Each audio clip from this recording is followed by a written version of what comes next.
So in the operating system, next topics that is known as the CPU scheduling. Next type of CPU scheduling is going to be explained here in this class. So the next CPU scheduling name is CPU scheduling of a priority-based scheduling. So priority-based scheduling means that you have a new parameter, one additional parameter is required to identify a job is prior or not. So ये priority-based scheduling में क्या होता है? सबसे पहला point हम लोग देख लेते हैं कि priority scheduling is a non-preemptive algorithms and one of the most common scheduling algorithm is batch system. जैसे कि priority scheduling को हम लोग non-preemptive based by default लेके चलते हैं, या आपका जो होता है non-preemptive based होता है. अगर इसको preemptive based बनाना है तो इसमें भी possibilities होता है कि priority को हम preemptive based बना सकते हैं. तो उसके लिए आपको ध्यान देना पड़ेगा कि अगर आप प्रिएम्प्टिव बेस्ड बनाते हो तो उसके लिए क्राइटेरिया थोड़ा सा डिफरेंट होगा, but that will be work for same as non preemptive version.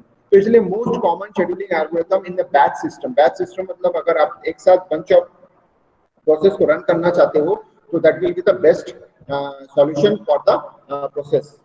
Each process is assigned a priority. मैंने आपको पहले ही एक बार बता दिया था कि हर एक प्रोसेस जो होता है एक प्रायोरिटी को मेंटेन करता है. अगर प्रायोरिटी बेस्ड नहीं है तो फिर आप इसको शेड्यूलिंग नहीं कर सकते, बिकॉज अगर प्रायोरिटी है तो ही ये शेड्यूलिंग काम करेगा, अदरवाइज नहीं काम करेगा. तो इसलिए priority is the important parameters for this priority based scheduling. Process with the highest priority is to be executed first and so on. तो इसका मतलब होता है highest priority and towards the lowest priority, यानी हाईएस्ट प्रायोरिटी से लेके lowest priority के direction में चलता है. Vice versa is not possible. तो इसका मतलब होता है अब क्वेश्चन आता है कि how to define the highest priority. तो कई सारे ऐसे एग्जांपल्स होते हैं जिसमें कि हायर वैल्यू को लोएस्ट प्रायोरिटी दिया जाता है, लोएस्ट वैल्यू को हाईएस्ट प्रायोरिटी दिया जाता है. जैसे फॉर एग्जांपल मैं अगर बात करता हूं कि मैं अपने इसमें, जैसे मैं आपको दिखा रहा हूं, जैसे मैं सपोज हमारे पास दो केसेस हो सकते हैं. दो केसेस कैसे हो सकते हैं? देखिए दो केसेस में हमारे पास जाएगा, जैसे सपोज कर लो हाईएस्ट प्रायोरिटी जैसे 1 और हमारे पास एक 5 दिया हुआ है, तो यानी 5 और 1 में से आप अलग अलग तरीके से इसको ट्रीट कर सकते हो. कई लोग बोलेंगे कि 1 को मैं हाईएस्ट प्रायोरिटी देता हूं और 5 को लोएस्ट प्रायोरिटी देता हूं. It can be possible. और नहीं तो फिर ऐसा हो सकता है उल्टा कि 5 को मैं हाईएस्ट प्रायोरिटी, जितना वैल्यू वो उसको हाईएस्ट को रिप्रेजेंट करेगा और जितना लोअर वैल्यू वो लोएस्ट प्रायोरिटी भी रिप्रेजेंट करेगा. So that is the criteria. तो इसलिए highest priority can be defined by anyone, anything और बाय एनीवन, कुछ भी आप डिफाइन कर सकते हो.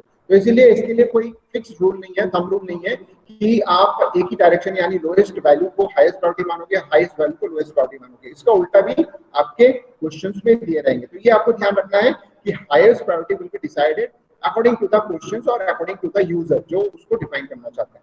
Process with the same priority are executed on first come first serve. ये एक इंपॉर्टेंट पॉइंट है जिसको आपको नोट डाउन करना पड़ेगा, because if there is a tie between the priority, suppose कर लो ऐसा दो प्रोसेस है जो कि रेडी क्यू में अवेलेबल है बट उनके बीच में जो प्रायोरिटी का जो लेवल है दोनों सेम है, तो ऐसे केस में हम फर्स्ट कम फर्स्ट सर्व करेंगे. अब यहाँ फर्स्ट कम फर्स्ट सर्व मतलब अराइवल टाइम के बेस पर फर्स्ट कम फर्स्ट करेंगे, यानी जो जिसका अराइवल टाइम बहुत पहले था उसको हम कंसीडर करेंगे दो के बीच में टाइम होने के लिए. तो ये हो गया हमारा मेन इंपॉर्टेंट पॉइंट. और लास्ट पॉइंट में आपको बताया कि priority can be decided based on the memory requirement time. तो इसका मतलब होता है कि जो भी प्रायोरिटी होता है वो अलग अलग यूजर अलग अलग तरह से डिफाइन कर सकता है. अलग अलग लोगों के अलग अलग कंसेप्ट होते हैं कि प्रायोरिटी कैसे डिफाइन किया जाए. तो उसी चीज को बताया गया है on the memory requirements, time requirements और एनी अदर रिसोर्स रिक्वायरमेंट्स के हिसाब से priority can be decided. It can be decided by the user or it can be decided by the dynamic purpose. यानी dynamic value the priority will be decided by the operating system. तो इसलिए हम ये बोल सकते हैं कि priority based scheduling जो होता है दो तरीके से कंसीडर किया जाता है. एक तो होता है स्टैटिक प्रायोरिटी बेस्ड और एक होता है dynamic priority based. Static priority based की अगर हम बात करते हैं तो इसका मतलब है कि फिक्स कर देंगे, शुरू में ही हम फिक्स कर देंगे उसकी प्रायोरिटी को, जो कि ड्यूरिंग द एग्जीक्यूशन वो चेंज नहीं होगा. और दूसरा होता है कि हम प्रायोरिटी को डायनेमिक वे में बनाते हैं.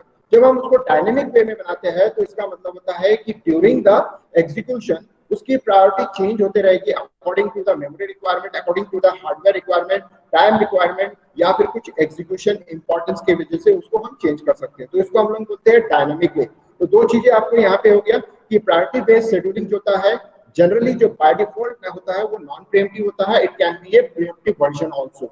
और दूसरा जो होता है इंपॉर्टेंट होता है इसमें प्रायोरिटी को डिफाइन करना, यानी एक्स्ट्रा जो पैरामीटर्स होते हैं एक्सक्लूडिंग, यानी इसके एक्सक्लूडिंग का मतलब होता है कि एग्जीक्यूशन टाइम और अराइवल टाइम के अलावा एक और पैरामीटर हमको यहाँ पे कंसिडर करना पड़ता है, that is known as a priority base, priority parameter को हमको डिफाइन करना पड़ता है। तो जिसके बेस पर हम जो भी हमारा ऑपरेशन होता है उसको हम परफॉर्म करते हैं। तो priority can be tie up, अगर प्रायोरिटी के बीच में टाई अप हो जाता है तो फिर हम अराइवल टाइम के बेस पर फर्स्ट कम फर्स्ट सर्व को एग्जीक्यूट करते हैं। फिर मैंने आपको बताया priority can be two types, static type priority और डायनेमिक टाइप प्रायोरिटी।